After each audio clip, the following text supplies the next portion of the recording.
Today, I'm tiering the top 36 quarterbacks ahead the 2026 fantasy football season in terms of, who I expect to be finishing near the top of the ranks. This is Ian Harris from RotoWire. You are watching Quarterback Tiers. And with that, let's get after everyone with the one, the only King Josh Allen, QB1, the undisputed king of fantasy football. Guys, don't think that's too controversial to start here, all right? All-time leader in fantasy points per game in the Super Bowl era. He has finished as a QB1 or QB2 in fantasy land 6 years running since he decided to be awesome in 2020. The better question is he actually worth, a third-round pick, likely where he's going to be going in the majority of home redraft leagues? And the answer, I think, is usually yes, guys. All right. I found some good data going back, looking at ESPN specifically.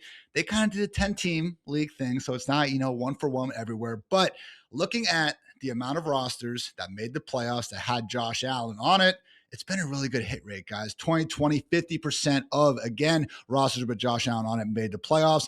49% in 2021, 59% in 2022, 62%, 58%, and another 58% hit rate of ESPN rosters with Josh Allen, at least making your team's playoffs. And again, just given the normal reality of us having, what's that going to be, 4 out of the 10 teams making the playoffs, we're beating that hit rate, much better than you would expect with a neutral player. Again, early price. I'm probably not going out of my way completely for Josh Allen this year. There's a lot of depth I like at the position later on. But if you do want to go ahead and use Josh Allen in round 3, I can't argue with it based on the past results. And there is a lot to be said about it. If you guys have seen that Family Guy meme where Peter has a chance to win a boat or also take a mystery box, and Peter points out that the mystery box could be anything. It could even be a boat. That's kind of how I view drafting Josh Allen in round 3. We know who Josh Allen is. He's the boat, guys. He's Josh Allen, mystery box. Maybe it could be Jackson Smith and Jigba. Maybe it could be, unfortunately, a Lab McConkey, Marvin Harrison Jr. from last season. But Josh Allen, the QB1, again, tough to really dispute that. Tier 2, that's right, only one guy in the top. We're looking at overall QB1 upside. I got 3 quarterbacks here, okay? And I am going in order of my ranks, which you can find at rotowire.com. Code Ian20 for 20% off if you're into that kind of thing.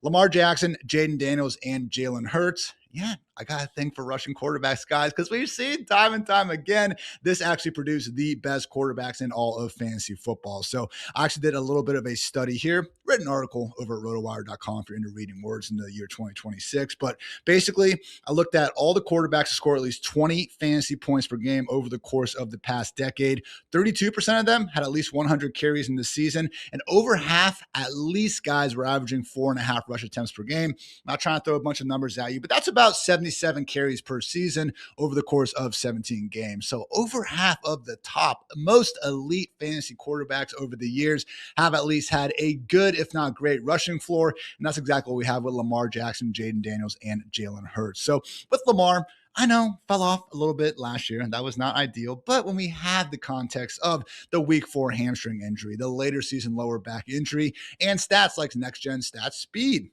ball carrier speed showing just a drastic fall off in what he was doing in weeks 1 through 4, over 15 miles per hour per average touch compared to after under 12 miles per hour. Again, we're able to quantify what we're seeing with our eyes that Lamar simply wasn't the same guy. So maybe Declan Doyle brings out the best in Lamar. I don't know. I like what Tom Monken did there. I feel like in July, we're always talking about the next play caller, just always bringing out great things. And sometimes they do. Sometimes they're Chip Kelly and they get fired, before November's over. So I'm not discounting that. End of the day with Lamar Jackson, guys, he's responsible for 2 of the 6 greatest fantasy football seasons ever. If we are missing on Lamar, we are missing in a huge way, and I am not in the business of doing that. So Lamar, still my QB2. Maybe it is time in Dynasty to take a little bit of a long look at how great we think he's going to be as he gets into age 32, 33 years and everything. But for right now, Lamar is still one of only very few quarterbacks we could realistically see throw for over 4,000 yards and rush for, 800 or so at this point in his career. Tough to bicker with that in Fantasyland.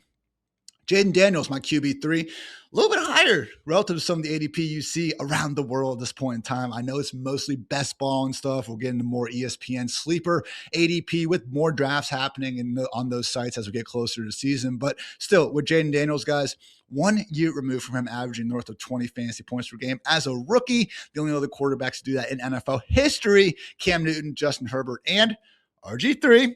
So, obviously didn't work out. I understand they're wearing the same uniform here. So, yes, there is a little bit of risk here with Daniels. He was someone also very banged up last season. And you can say, going back to his days at LSU, where he was taking a lot of, I think Nate Tice put it best, Johnny Knoxville-esque hits, trying to hurdle dudes in the middle of the field and just not really taking great care of his body. Last year, again, knee injury in week 2, had the hamstring injury in week 7. Unfortunately, that dislocated elbow in week 9, flared up again when he tried to play against the Vikings. So even amid all that, though, guys, and even amid Daniels not playing as good in real life, even when he was healthy, and even with Terry McLaurin being banged up, 18.9 fantasy points per game from Jayden Daniels in the first 4 weeks of the season.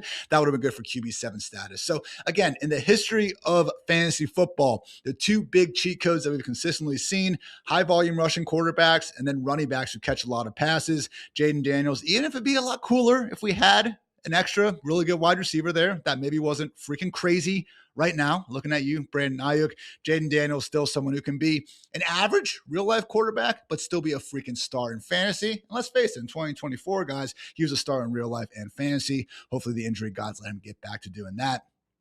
Most controversial guy in this tier, though, is probably going to be Jalen Hurts. All right. And I get it. Last year wasn't cool, but it was kind of like the A.J. Brown thing where took a step back. And AJB still finished wide receiver 11 in PPR points per game, just like Jalen Hurts still finished QB7 in fantasy points per game. 18.7. It was his first career season under 20, but that's not the worst floor in the world. And honestly, the reason why he was falling off was more so the entire offense being less effective, as opposed to, a key piece of Jalen Hurts' game all of a sudden not being on the table. And yes, I am talking about the tush push. So when you do look at Jalen Hurts and Josh Allen, guys, these are the 2 offenses that weaponize the tush push more than any other at this point in time. It is striking how many more fantasy points these guys get from this one specific play relative to anyone else in the league. Over these last 2 seasons, I believe it's Jalen Hurts with about 93 fantasy points per game on rush attempts from the 1-yard line. That's it. All right. Probably even get some from the 2 or 3. Just from the 1-yard line, Jalen Hurts 93 fantasy points. I think Josh Allen's at like 72. No other quarterback has more than 30. Trevor Lawrence kind of does that Drew Brees jump over the line thing. He's fumbled a few times. Be more careful, T-Law. Nobody gets as many of these attempts as Hurts and Allen. Now, last year, we saw the touchdowns dip, but it wasn't for lack of trying. The Eagles last year from the 1-yard line actually used a tush push on 89% of their plays. The difference with past years was that they only had the tied for 18th most plays from the 1-yard line in the league over that last 2021-2024 sample. They actually had the tied for second most in the league. I think it was just straight up second most behind only the Detroit Lions. So again, one of those things where with Hurts and Allen, they just have this entire other tool in their fantasy arsenal in the tush push that other players at position don't even have. So no, I don't think Jalen Hurts is an all-world passer. Not horrible, though. He just won a Super Bowl, so now we feel obligated to always have him in these top 3, top 5 real-life conversations, which I don't think he is in. But at the same time, bad quarterbacks aren't helping A.J. Brown go for almost 1,500 yards, and also Devontae Smith putting up good numbers alongside that. Yeah, it'd be a lot cooler if they could have figured things out with AJB. Also don't want to completely crown Sean Mannion before he's actively called, a real NFL player and everything like that. But very, very, I think we can agree, very much room to improve in the schematic department in this offense. I do like Mekhi Lemon. They have more depth, I would say, at wide receiver with Dontavian Wicks and Marquise Brown. Eli Stowers coming in behind Dallas Goedert. I think there's enough reason with these weapons and with Jalen Hurts still giving us a lot of good years throwing the football, man, to believe that we could see last year be more of the floor as opposed to the sign of things to come. Jalen Hurts, my QB4, and I do believe relative to his ADP, one of the better early round values at the position at the moment. Let's move on to tier 3. This is the longest tier that I'm going to be going over, okay? So this is sky-high ceilings, and I do think speaks to relative depth at the position and kind of a reason why I am okay letting my other league mates spend their earlier picks at quarterback. So I got Joe Burrow coming in as my QB5 overall, followed by Drake May, QB6, Justin Herbert, QB7, Caleb Williams, QB8, Trevor Lawrence, QB9, Brock Purdy, QB10, and Dak Prescott, QB11. That is the tier right there. So with Joe Burrow, when he's healthy, guys, nobody has a better chance to lead the league in yards and touchdowns. We've seen him average an elite and exactly 21.9 fantasy points per game in 2022 and 2024 when he's been healthy. Had to play through that calf issue in 2023 before he was knocked out for the season, right as he was starting to get rounded into form. Then last year, obviously, had the week 2 issue, which kept him out until he got back in Thanksgiving. So, look, again, very, very capable guy. But we saw what happened in 2023 and 2025 when he does get a little bit injured. He needs to be a premier, one of the top passers in the league in order to kind of meet this ADP. When we have seen Burrow forced to work at 80, 90% of himself, it has been rough. And that is true for a lot of quarterbacks. But again, it's just the way fantasy football goes in traditional 4-point per passing touchdown leagues. It's very tough for guys like Burrow to offer that same 25 plus fantasy point per game upside that we do see from more of the dual threat guys at the position. And so love me some Joe Burrow. If you're in one of those leagues where it's 5-6 point passing touchdowns, feel free to move him up in the top 3. Traditionally, though, sitting here as my QB5. Drake May, my QB6. My God, what a season from this dude. Second year as a starter. Your favorite fantasy analyst, favorite late round quarterback last season. Like, I don't think that was a hot take to believe in Drake May last year. But now all of a sudden it's like, well, is he going to regress? Because when us fantasy nerds see someone perform as freaking good as Drake May, sometimes all we can do is be the boy who cried regression and say, well, he can't possibly do that again. But man, and an offense with an offensive line that we didn't think too much of, with a wide receiver room that had some depth but didn't have an all-star. Drake May, number 1 in EPA per dropback, completion percentage over expected, explosive pass rate, yards per attempt, QBR pass rating, and I'm sure another 10 nerdy advanced stats. You guys get it. The playoffs sucked. Also, just a freaking gauntlet, guys. Chargers, Texans, Broncos, Seahawks, 9th, 2nd, 3rd, and 1st ranked scoring defenses. May needs to do better in the playoffs. Still made it in the Super Bowl. I'm giving more credit to the defense. Some of the lackluster performances on the other side of the ball, I would say, had a bit more to do with it, but that's neither here nor there. In the regular season, Drake May was absolutely fantastic. And yes, he benefited from the opposite of the playoffs, a very, very light schedule, something that we can't exactly assume, but look at the upgrades. AJB, wide receiver 1. Romeo Doubs is a damn good wide receiver 2. Second year in what's usually seen as a pretty complicated Josh McDaniels system. And while the schedule might not be, it's not going to be easier, okay? I don't think Drake May is going to average 8.9 yards per attempt again, all right? Shave off a yard if you want to. The big thing we could be getting is a lot more volume, okay? We don't want our quarterbacks necessarily winning these games by 4 or 5 touchdowns every single week in real life. We want the back and forth shootouts. We want like the average Caleb Williams experience from the last 4 weeks of last season or so, and we want that again, positive, or I should say just not necessarily extremely negative, not Jacoby Brissett level game script necessarily, but you guys see how it goes, all right? We want these close games, these high-scoring affairs that result in just oodles of fantasy points going on in the fourth quarter or so. So, look, last season, New England, 10th fewest pass attempts overall, but shout out to Fantasy Life for this stat. Drop back rate over expected, guys. They were actually plus 3%. That was the 5th highest mark in the league. So I do think McDaniels wanted Drake May to throw the ball around. They just didn't really need to keep their foot on the gas because they were regularly playing with leads in the second half of games. So the tougher schedule, yes, it's probably not going to help the efficiency, but I think that volume component is lost on a lot of people. And for that reason, with the improved offensive environment as well, I do have Drake May sitting pretty as my QB6. QB7, Justin Herbert, and this is a guy I'm a little bit higher on than the rest of the industry. And for good reason, though, guys. Again, playoff stuff. If we're going to have a real life argument, I do think it matters how you're performing in January. Feel free to weight that more, but we're not having that argument right now. We're ranking fantasy quarterbacks. So with Herbert, we have someone that has a 5,000 yard passing season to his name. It's been a few years now, but first couple years, guys, we saw him rip off multiple seasons, averaging north of 22 fantasy points per game. It was just such a wild time in fantasy football. Lamar and Josh Allen and Mahomes still, even Jalen Hurts. Herbert was finishing with like QB4, QB5 sort of numbers that nowadays would be vying for a number 1 overall spot. So he's fallen off in the same time span. I get it. But man, you look at everything going this dude's way. Even if you're a hater, you got to admit, top 10 real life quarterback, that shouldn't be controversial. I'd probably say top 5. Let's just say top 10. Last year, career best 498 rushing yards. And now look at the new improvements, all right? Mike McDaniel. Shout out to Ryan Heath from Fantasy Points. I love the idea of trying to target quarterbacks from the McShanahan family tree. Isn't that a great name? Kudos to Ryan again for that. So again, the Sean McVay, Mike and Kyle, more so Kyle, let's face it, Kyle Shanahan, the coaching tree is going on here. When you look at Herbert now with Mike McDaniel, look at the freaking dirt average, not physically talented quarterbacks that we have seen thrive in these systems, all right? With Shanahan, Jimmy Garoppolo, Nick Mullins. I like Brock Purdy. I'll defend him in a second, but come on. He was the last pick in the NFL draft for a reason, guys. And there's a reason why Justin Herbert went 7th or whatever he did back in the day. Physical tools, I think you can make an argument. This is one of, if not the most talented quarterbacks that we have seen in this system in recent years. I mean, think about going from Jared Goff, who's been great, not even trying to slander Jared Goff, but you see what happened when we went from him to Matthew Stafford with some of those improvements in Los Angeles, moving over to the Sean McVay tree. It's a unique opportunity where we get a chance to draft someone who's been really good in fantasy, someone who we know to be really good in real life, and then gets this potential rocket in the form of a play caller that's going to press all the easy buttons with pre-snap motion, all this play action, stuff that we just haven't seen Herbert get. And now he's out of discount. QB15, early ESPN ADP, pick 123.7, guys. And it's July. I'm not going to freak out. I don't know who's drafting on ESPN right now. I'm not. I'm in best ball land, high stakes and all that. Check it out.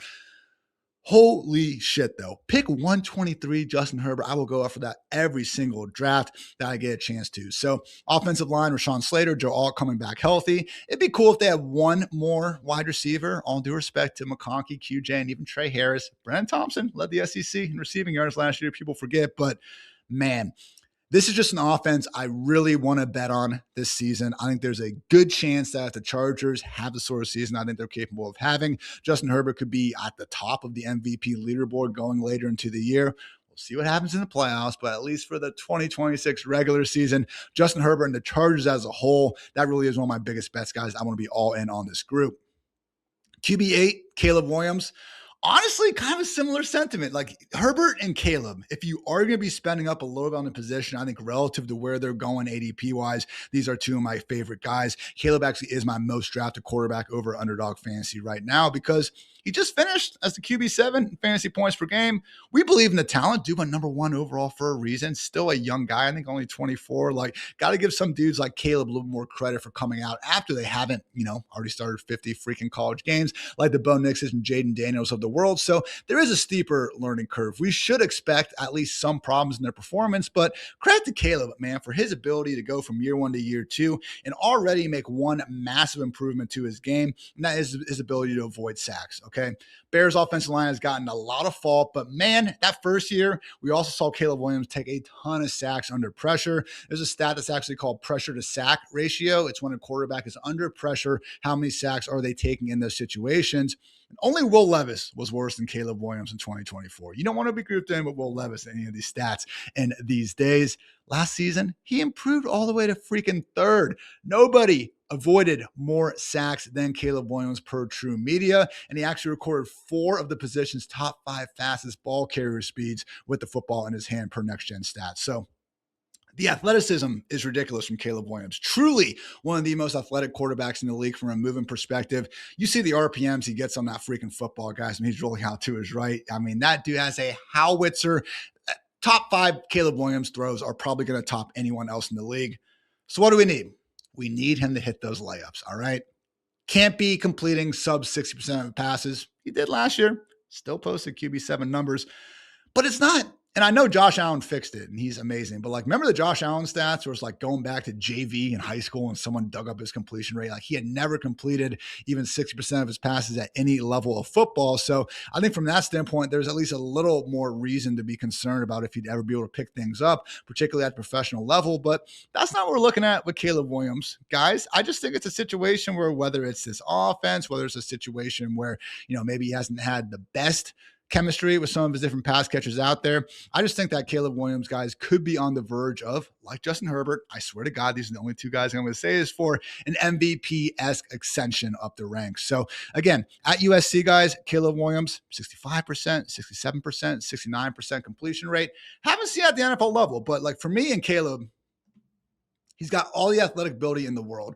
We've seen him improve a lot from year 1 to year 2, and we've already seen sky-high fantasy points. You're telling me the only thing we need is for him to hit some more of these wide open throws that we know he can hit. He just probably needs to polish up the mechanics a little bit. That's a bet I'm willing to make. So Caleb Williams, QB11 right now on ESPN, QB8 on Sleeper. Absolutely love buying stock in the Iceman himself. QB9, Trevor Lawrence. QB1, weeks 10 through 18 last season. Guys, 23 fantasy points per game. Definitely buoyed by 9 rushing touchdowns. I don't think we should be expecting that to happen every single year or anything like that. But, it's on the table. And T-Law is still only 26 years old somehow. Very, very impressive. The Prince who was promised. Shout out Nick Wright for that great nickname. But with T-Law, the one concern I have is that a lot of that second half schedule is Tyler Shuck-esque. It was pretty soft. Weeks 12 through 18, he got the Colts twice, he got the Titans twice, the Cardinals, and the Jets. Now, he also went into Denver and threw for 270 yards and 3 touchdowns. I thought he put a decent enough performance, showing for himself against the Bills in the wild card round as well. Got the loss, but it is what it is sometimes. Trevor Lawrence, he's always had this upside, or so we've been told he does. Jaguars pass catchers have led the NFL in drops since he's been there. Drops, one of those stats. I do think sometimes it can be a little bit QB aided, 10%, 15%, just trying to say. Either way, guys, T-Law, he's the dual threat quarterback. He can run for 400 plus yards. He can throw for 4,000 plus yards. And it's tough to keep those sorts of guys down in the ranks too far. Yet, he kind of is. QB 11 on Sleeper, QB 13 on ESPN. And again, this is why I just love the thought of doing more of a late round approach. The fact that T-Law and Justin Herbert can't even be considered a late round QB is wild, but you know what? I go back to being in some of these drafts, guys, every August. I'm sure you've been in these situations as well. You're in one of these drafts, everyone gets their first QB, and maybe a few take a second, maybe they don't. And then you just see someone like Trevor Lawrence go in round 14 or 15. You're like, I like my team. I would have liked a lot more if I was that guy actually getting the best freaking late round quarterback option available. Why not us, guys? Why not this year? We be that lucky guy. Absolutely love some of these available options. And it keeps going. Brock Purdy, QB10 in my ranks. First 4 years in the league, QB11, QB7, QB13, and most recently QB4 in fantasy points per game. Kind of had his own little T-Law finish to last season. And that was with, reminder, not that many great weapons going on in San Francisco, okay? It's been one of those things where I remember in 2023, amazing 49ers offense, but we had a 3-game stretch where Debo was out and Trent Williams was out. 3 freaking games, but they only scored like 17 points. So it was this whole idea that Brock Purdy, more of a, some of his parts QB as opposed to someone who's going to be actually rising up the tide of the entire offense. Trent Williams been struggling to stay healthy last couple of years. You guys all know about Brandon Ayuk, Debo Samuel out of the picture. Ricky Pearsall can't stay healthy. George Kittle tears his Achilles. All it was Christian McCaffrey, and that didn't stop Brock Purdy from running for some touchdowns, hitting his little Dougie move that was actually kind of smooth, even as a fellow, lame white dancer guy. Thought that was kind of smooth.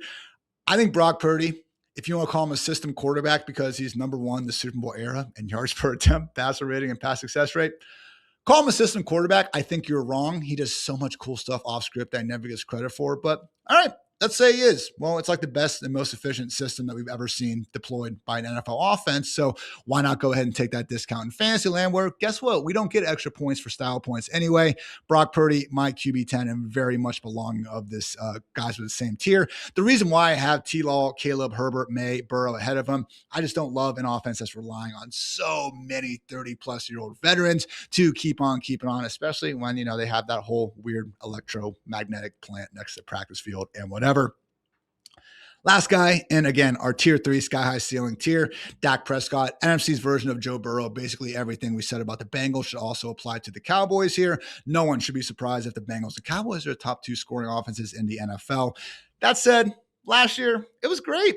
Pickens, CD, both top 12 wide receivers on a per game basis, and Dak was really good. It was just 18.9, QB9 fantasy points per game on the season. So he's not a statue by any stretch of the imagination. Go back and watch some Dak Prescott Mississippi State rushing highlights, guys, if you're trying to have a good Saturday night, and you'll see what I'm talking about. But just at this point in his career, 33 years young at some point here, 6.8, 10.4 rushing yards per game these last 2 seasons.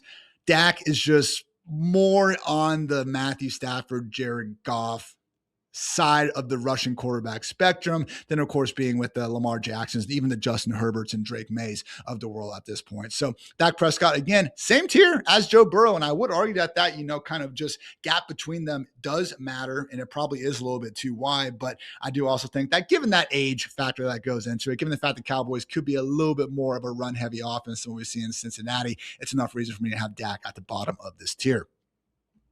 Let's keep it going. QB4 tier. There's at least one red flag, but they're still coming in as my QB 12 through 14. Jaxson Dart, Patrick Mahomes, and Bo Nix in the house. So with Dart, look, again, he runs the ball, guys, and it's just something in fantasy that cannot be understated. I'll probably say a stat again for some of these other guys, but here we go.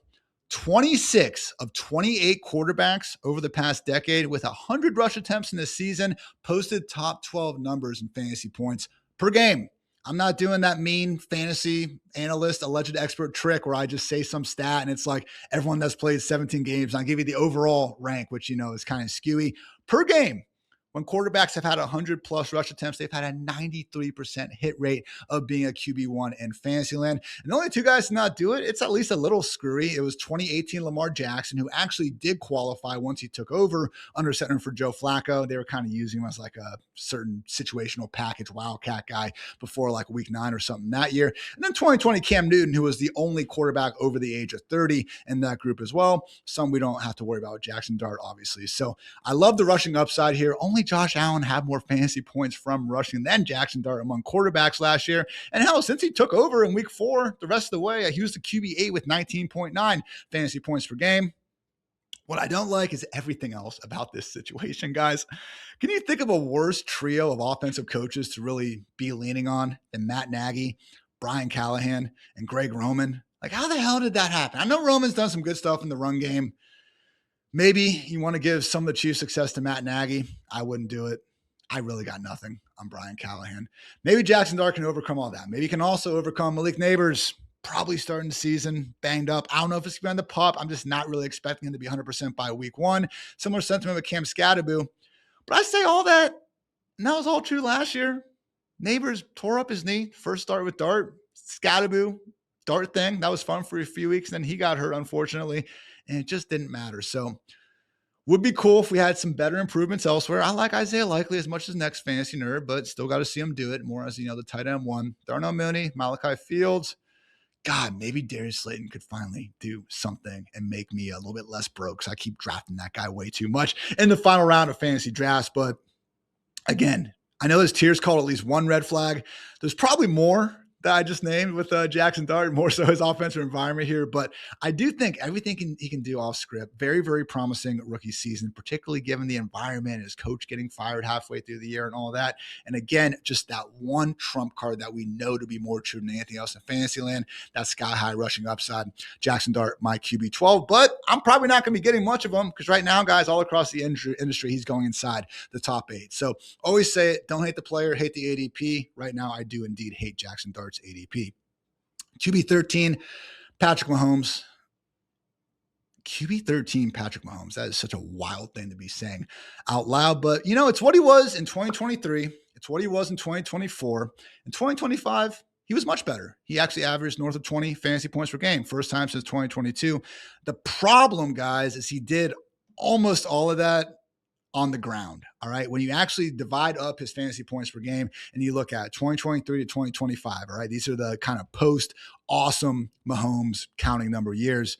In 2023, he had 15.1 fantasy points per game from passing, and then he was at 15. And then even last year, still at 15, it's the rushing. He went from 2.4 to 2.7 to 5.2 last season, easily a career high mark. He had never had more than 3.5 fantasy points per game from rushing in his career, all the way up to 5.2 last season, which again, only a 1.7 point difference, but that adds up over the course of 17 games. And that's what we did see from Mr. Mahomes last year. I just don't expect it to continue coming off the torn ACL, and he is going to be another year older. So, look, Mahomes, you can argue maybe he shouldn't be given the benefit of the doubt as the best quarterback alive. Yeah, good luck ranking, more than 3 or 4 guys ahead of him at this point, but still obviously awesome. He can move around with the best of them, or at least he could before that injury. I just look at the rest of the offense, and it's like I'm not convinced that Eric Bieniemy returning home is simply going to turn this, stale low ADOT passing game into their pass explosive self. He did a good job in 2022. We do have that 1 year without Tyreek Hill where everything was still grooving. Eric Bieniemy was here for that, but he goes to Washington, then he goes to UCLA. Both those offenses sucked. Maybe I'm wrong. That's not selling me. When we look at the Jimmies and Joes involved, and Travis Kelce's another year older. We got Rashee Rice for now out of prison, but coming back from a knee injury, not exactly offering the most diverse route tree. I'd like to think Xavier Worthy is going to take a better step forward when he's not playing through a broken collarbone after his third snap of the season. Still remains to be seen. And I have made highlight videos of Tyquan Thornton. I respect that dude's game. I just wish that our number 3 and primary field stretching pass game option was Tyquan Thornton. You know what I'm saying? So no team could use Stephon Diggs more than the Kansas City Chiefs right now. I would be more willing to take a chance on Patrick Mahomes at his cheapest price ever if we can get another, fantasy, just relevant wide receiver there. But it is one of these things, guys. I was talking to Jagger May, another RotoWire fantasy analyst over here. Appreciate my guy Jagger. And every year, and we'll probably do this in a month or so, I like to highlight guys who I'm fading, but it terrifies me. All right. Maybe this is a year we go 100% hit rate on the fantasy ranks. Probably not. With the fades, though, it's like, yeah, sometimes I'm fading the guy. I remember last year, for example of one win I happened to have last year. I was fading TJ Hawkinson. It didn't scare me. I was like, all right, whatever. But my God, I was fading. Who was it? I think it was 2024. It was the first year I did. I was fading Lamar Jackson. That terrified me, and it should have. It was a horrible idea. All right. Fading Patrick Mahomes at his lowest price terrifies me, but I do get it. QB13. QB14, last one in this tier, is going to be Mr. Bo Nix. QB8 and QB11 finishes to start his career. They added Jalen Waddle. What's not to love? Ankle isn't great. 4th career ankle/foot surgery. Shout out Dr. Jeff Mueller for kind of adding those up over time. I get the Waddle alert. He's a sort of gravity field stretching lid lifter who should open up the underneath and intermediate areas of the field, make it that much easier for everyone involved. And this offense needs it, guys. Looking at passes thrown 30 plus yards in the air. Okay. So like deep balls, not even just kind of those digs over the linebackers, but like deep balls, 30 plus yards downfield. 17.9% catch rate for the Broncos over these past 2 years. Second worst mark in the NFL. I think only the Giants were worse. Troy Franklin, Marvin Mims just cannot find the chemistry. Mims a couple times. I remember the, bomb against the Bengals. Nix has a big arm. I'm not blaming Bo Nix here necessarily, but the deep ball hasn't been there. And when Jalen Waddle comes in, I can see how that would open it up. But man, we've gotten a lot of production on the ground from Nix. I do think it's reasonable to at least be skeptical if that's going to keep coming after this ankle surgery. And it's just been so inconsistent, guys. I really want stats to match what I'm seeing with my eyes, and I'll push back when it's not the case, all right? At the same time, when stats are telling you this guy's not very good, we should be paying attention. I'm not saying Bo Nix isn't a good quarterback. That Packers game at the end of last year, my God, if he figures that out and can just start playing like that every week, look out, people. Beat Josh Allen in the playoffs. That freaking dime to Mims at the end of regulation. Beautiful throw. Bo Nix is very talented. All that said, here are the quarterbacks averaging under 6.5 yards per attempt over the past 2 seasons. Jacoby Brissett, Joe Flacco, Bryce Young, Cam Ward, Bo Nix. It's not a great group. It's not a great group to be in. I don't like that he leads the NFL in pass attempts last year and still couldn't clear 4,000 yards. His ADOT isn't crazy, but it's not crazy high or crazy low. Bo Nix is a very confounding one. I could see him finishing QB6 and going, oh my God, why didn't I just trust the guy? I could see him going QB16 and saying, yeah, that makes sense as well. Next tier 5, premier pocket passers, Matthew Stafford, Jared Goff. We're back down to some smaller tiers here. Look, these guys, and this is one thing that kind of annoys me about some other people in the industry of being in the fantasy advice industry, I should say. Pocket passer. He doesn't have enough upside. Everyone just throws upside around without actually kind of explaining more so what they're talking about with it. Because when you look at it, Stafford and Jared Goff, guys, they're tied for having the 5th most top 5 fantasy weekly finishes at the position over the course of these past 2 seasons. Like, again, Goff and Stafford are tied with Patrick Mahomes, with Baker Mayfield, with Caleb Williams in that stat. The only guys with more, I think it's like Joe Burrow, Lamar Jackson, Jalen Hurts, and again, another dual threat dude. So really has been impressive. In Stafford's case, we do have to worry about the passing touchdown regression, okay?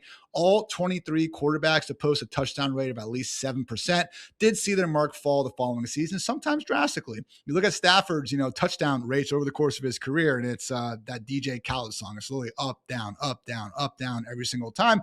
But just because something is going to regress doesn't mean it's going to go from 7.5% to 3%. Okay. We do have to keep in mind better offenses, better quarterbacks typically don't have as large a drop offs. And that's what we're looking at here in the Rams offense, fully expected to keep on keeping on as one of the best units in the league. So that is another thing I try to look at in the offseason because it's July. Everyone's optimistic. Everyone should be optimistic, man. We've had to go through so many months of no football. Why would you not look at your draft and your free agency and your new coaches through, again, those rose-colored glasses? So I do like to try to use the Vegas implied team totals to hold ourselves accountable. So instead of saying, oh, I really like this offense's breakout potential, it's like, all right, that's cool. How would you actually rank them 1 through 32? Vegas obviously has millions and millions and billions of reasons to try to be very accurate with what they're putting out. So we can actually go ahead and take their individual game over-unders, get the team total from that, and see who Vegas expects to be the best offenses and the worst offenses in the NFL during the course of any given preseason. With all that said, top 5 implied offenses per the fine folks in the desert going into 2026. Number 1's the Lions, 2's the Bengals, 3's the Ravens, seems a little high for me, whatever. 4's the Rams, and 5's the Cowboys. So again, Rams, even with the potential regression, is still very much expected to be awesome. And with Stafford, man, like he just finished as a QB3 last season, and we can get him as more of this, mid-tier QB2 on certain websites. That is something I am down for there. So again, my QB15, I'm not going to be chasing him up in the top 10. I think he is going that high in ESPN, so miss me with that. But we got Puka, we got Devontae Adams. We obviously have Sean McVay being the orchestrator of this offense that has been so good the entire time he's been there. Still not going to exactly count out Matthew Stafford keeping on. And a similar sentiment is true with Jared Goff, guys. 3 straight seasons with at least 4,500 passing yards. The rest of the NFL has 6 combined. Like, it has been such a struggle to find quarterbacks even clearing 4,000 yards in recent years. Jared Goff, Sam Darnold, these last 2 years, the only guys to do it back to back. What a time to be alive. I'm going to have a video out, another one on quarterbacks this week, so I don't want to spoil too much about Jared Goff, but oh my God.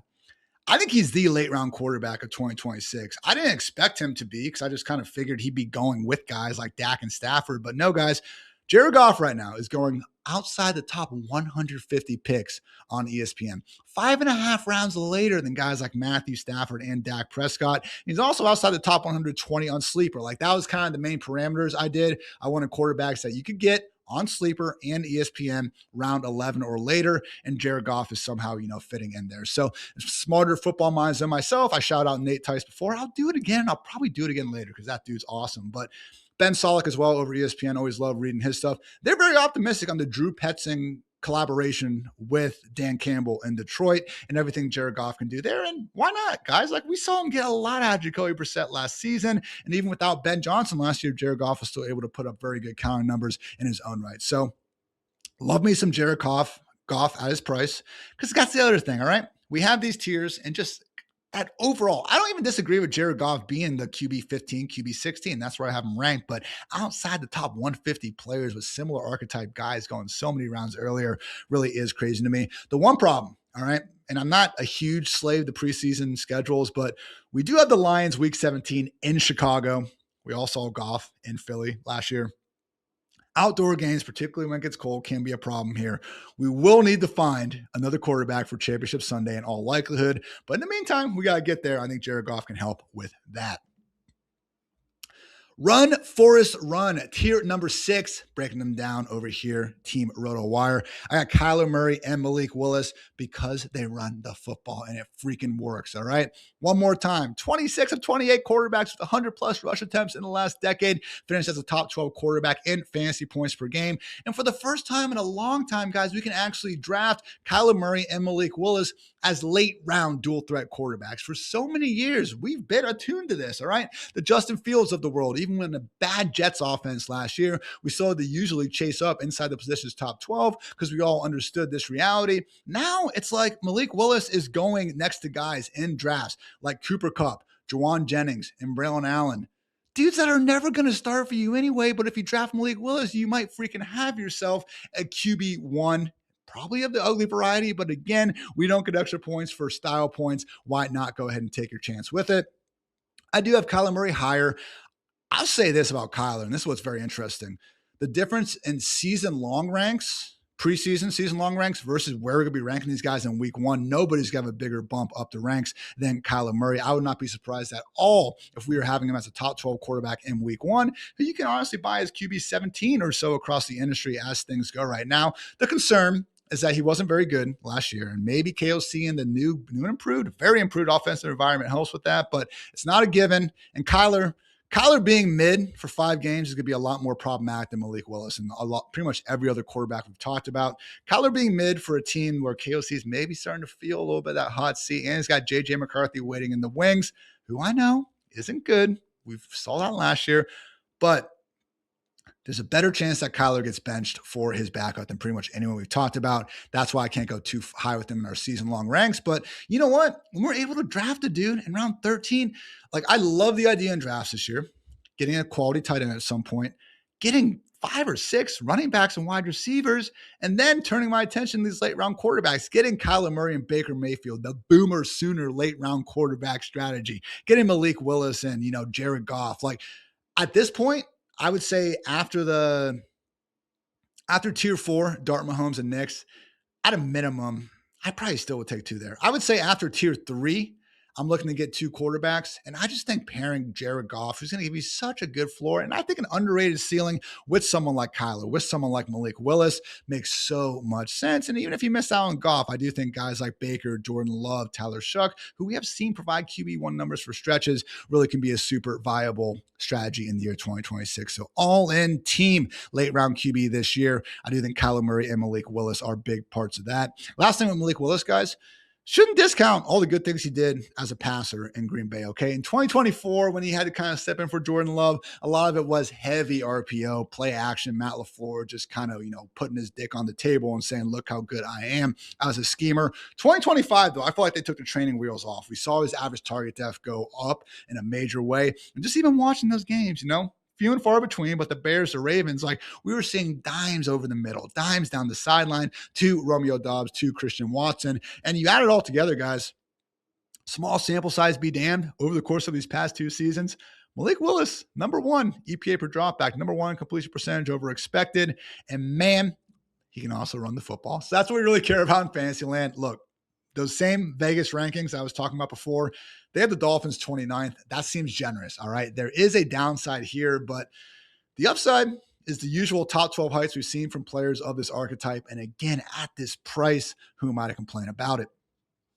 Tier 7, we've seen QB1 upside before here, right? Jordan Love, Baker Mayfield, Sam Darnold, Tyler Shuck, and CJ Stroud. That is QB 18 through QB 23. And again, at each step of the way, we have seen these guys put it together over the course of a season, in Tyler Shuck's case, half a season, and actually provide his top 12 numbers. So Jordan Love's was back in 2023. I do believe in Matt LaFleur. I like the offensive weapons as a whole. Vegas ranks his team 8th in scoring. He was one of my toughest guys not to highlight as a premier late round quarterback option, but I do struggle to get my mind around him having this boom on the ground. Matt LaFleur has usually deployed more of a run-first offense since having Aaron Rodgers there. If we do see Josh Jacobs suspended, that could change things in a hurry. But for right now, Jordan Love, more of a, again, later round quarterback who I think could finish QB 11, QB 12. We wouldn't be surprised, but I am skeptical kind of the true top 5 heights, which, we are big game hunting after all. Baker Mayfield, I do think offers probably a little bit higher of a ceiling because we saw that QB4 mark as recently as the 2024 season. Unironically, getting MVP chance, not you, Tez Johnson, it was Baker before one injury after another, guys. It wasn't just a shoulder. My God, it was like that, SpongeBob fish just as, wrapped literally head to toe in tape. But Baker's a tough dude, so he kept on keeping on and got out there. So you do look at the numbers, man. Baker and Joe Burrow these last 3 seasons, down to up to down again. Yes, we went over it. Burrow had the injuries going on, but so did Baker last year, not getting the same benefit of the doubt. Going back to the McShanahan tree as well, Zach Robinson in from Atlanta helping out the Buccaneers. I would not put Zach Robinson in the same tier as some of those other great assistants from the Sean McVay and Kyle Shanahan trees or anything like that. Don't get me wrong, but there is a picture you can paint of success for Baker Mayfield. Now, I don't love replacing Mike Evans with, Ted Hurst, with all due respect to all the Ted Hurst super fans out there. But I do think Baker Mayfield has a shot to, again, at least provide something a bit closer to 2024, even if I would be surprised if he gets that high up in the ranks. Sam Darnold, similar sentiment. That Vikings year, guys, again, a top 10 quarterback. And we have seen, I threw this in earlier, but only Sam Darnold and Jared Goff have posted, 4,000 plus passing yards in each of the past 2 seasons. Super Bowl champion, Sam Darnold, another crazy thing I didn't exactly ever think would be coming out of my mouth. But look, all the efficiency stats says he's been awesome because he has been awesome, but we are losing Clint Kubiak. It is going to be a little bit of a tougher schedule. Also need to consider that at this point in Darnold's career, not going to be running around the same way. So maybe it is Drake May-esque, where the tougher schedule and just some more competitive games is going to lead to Darnold actually being asked to do a little bit more. No more Kenneth Walker. Zach Charbonnet is going to be sidelined. Like, there is a scenario where we look up and it's like Darnold's slinging the football around this year, but I do wonder if that excess volume could actually bring out, the previously foreseen slightly worse version. So again, volume base, I struggle to see the top 5 ceiling similar to Jordan Love, but awesome player. And at this point, it's kind of crazy to still besmirk him over pretty much anything. Tyler Shuck, my QB22, very, very popular late round quarterback. I just can't quite get there as much as these other guys, right? If I had to kind of rank, again, my top late round quarterbacks, not to spoil my other video, please watch that one too, guys, but going outside the top 120 picks on Sleeper and ESPN, I like Jared Goff a lot. I like Kyler Murray and Malik Willis thanks to that rushing upside. I like Baker Mayfield too, just because I think what we've seen him do in this offense, only 1 year removed from 20 plus fantasy points per game, very impressive. But Tyler Shuck, after those guys, probably would be the next preferred target. So QB 12 in fantasy points per game after taking over in week 9. The schedule, got to bring that up. Panthers twice, Falcons twice. Falcons have a good secondary, though. Jesse Bates and Watts, arguably the best safety duo in the league. Dolphins, Bucks, Jets, and Titans. And I do just, if there was going to be a quarterback to come out of the gate and play pretty well, but maybe not improve that much, wouldn't it be the guy who's already going to be, 27 by the time October is going to be ending over here? So I love Jordan Tyson, my pre-draft wide receiver 1. That's pretty much the main difference that we're looking for here. So year 2 in a system, but it's an older quarterback. Again, Tyler Shuck for me, getting the QB 12 end of season at a QB 20 value, that's awesome. You can work with that. But if we are looking for, again, the guys that can give us that top 5 upside, I struggle to see it quite as much with Tyler Shuck. And last guy in this tier, similar sentiment with CJ Stroud.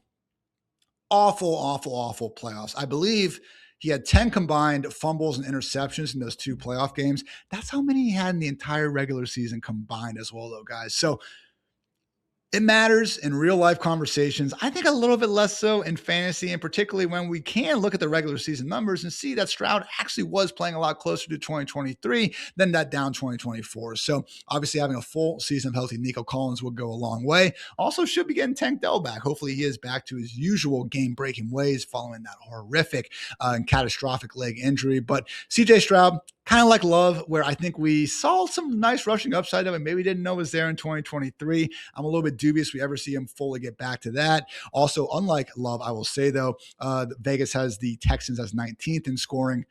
This is the tough one. Like, again, Jordan Love, that's why he's at the top of the tier, to be fair. Like, that's why we kind of have him going out.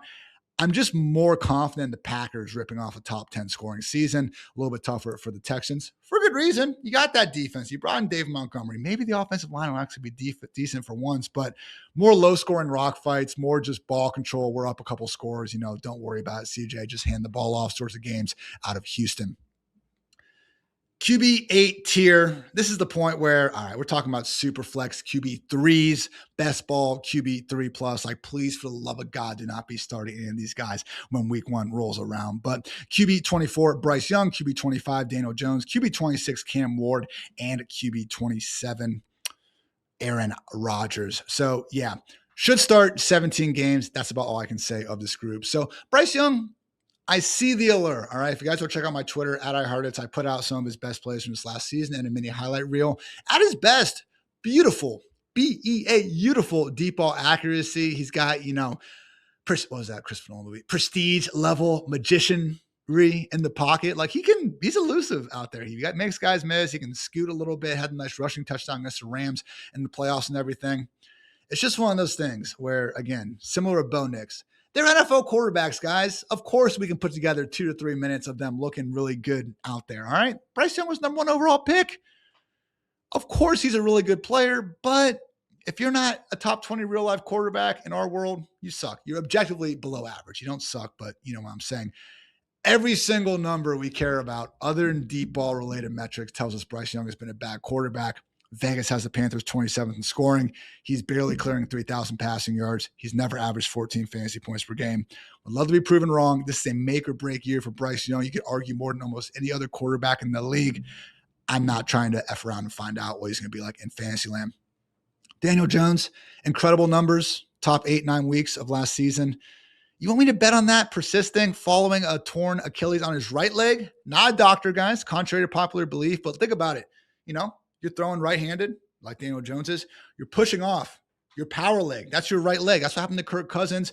We're going to have nobody to blame but ourselves. But the man in the mirror, if we see Daniel Jones working at a fraction of his mobility as early as week 1 in an offense that lost Michael Pittman, that brought back Alec Pierce. That's great. He's recovering from offseason ankle surgery, and he should be considered at least somewhat questionable for the early portion of the season. Vegas has the Colts 16th in scoring. If I had to predict one of those kind of middle teams that could crater, I do think it would be the Colts.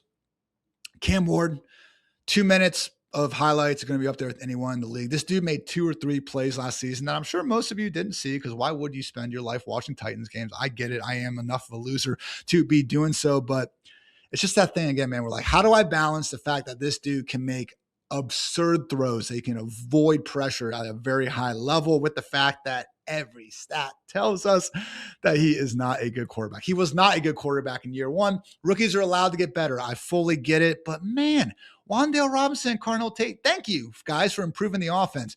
Are we still, where are we ranking that wide receiver core relative to the rest of the league? Like 21-year-old Carnell Tate, Wan'Dale, old man Calvin Ridley still there. It's still going to be closer to 32 than 1. And that's why, again, I like trying to use the Vegas scoring thing here as like a keeping us honest sort of measure, because they have improved and it's good. Vegas still has the Titans ranked 26th in scoring ahead of next season. So they're taking the right steps. I think they're a year away from maybe being a year away at this point. I just don't overly believe in Brian Daboll either. We saw what Daniel Jones did the second he got away from this dude. I feel like the one button that Daboll knows how to push is having Josh Allen and Jaxson Dart run around. Kudos to those guys for making it happen. I'm very skeptical about him having a bunch of success in Tennessee. And then finally, Aaron Rodgers. I mean, just look at him. He's old. Just gets the ball out of his hands as fast as possible at this point. Probably the most talented quarterback I've ever had the privilege of watching, a 33-year-old, just dude from Columbus, Ohio. So, God, prime Rodgers, incredible, but going to be 43 by the end of the season. Again, should start 17 games and everything like that. Can talk about him being okay enough for some of the involved pass catchers, but Aaron Rodgers himself, I am good in fantasy land. And then finally, guys, I'm not going to go through every single quarterback in the last tier, but you can imagine what it'd be like if they hit, but they probably won't. I got Geno Smith, QB28, Jacoby Brissett, QB29, followed by Fernando Mendoza, Tua Tagovailoa, Deshaun Watson, Shedeur Sanders, Michael Penix, JJ McCarthy, and Kirk Cousins. So Geno Smith should be an upgrade of what we saw last year. That bar is not high. I know it's only been a few years since we've seen him play football at a good level as well, but really don't like these off the field legal issues we got swirling around right now. It is the Jets.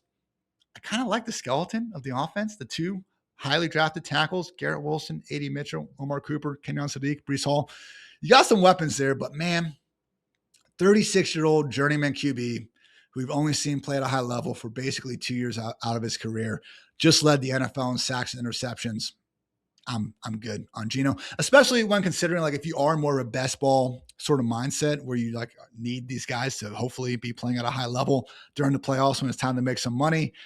I just don't see the Jets being good enough to actually have Geno still out there. I do think we'll see Kate Klubnik at some point. Same reason why I have Jacoby Brissett this low. He was the QB8 in fantasy points per game after taking over in week 6 last season. I just worry that unlike last season, he's not going to have the same sort of leash. We see the Cardinals start off 1-5. Could be way worse, guys. Their schedule is horrific when you actually look at it a little bit more closely. I just think that we're going to see Gardner Minshew and Carson Beck also start games. Tough to be too excited about Jacoby. I'd love to be wrong on Mendoza and they actually just go ahead and put him out there sooner rather than later, but just everything we've heard from really all levels of the organization has me dubious about that. Trying to project when he's going to be out there, though, I'm going with week 6. That's what I'm going to be on the record with, all right? They got the Dolphins week 1. Let's say Kirk Cousins and company, they get the W there. At the Chargers, at the Saints, versus the Chiefs, at the Patriots. they're going to be underdogs in all those games. Saints one could be close to a pick 'em, but I bet they'll still be underdogs. Tom Brady's going to watch his Raiders get absolutely blown out in Foxborough. Kirk Cousins is going to be getting slammed all over social media. They got the Bills and the Rams in week 6 and week 7. That's not great. I get it.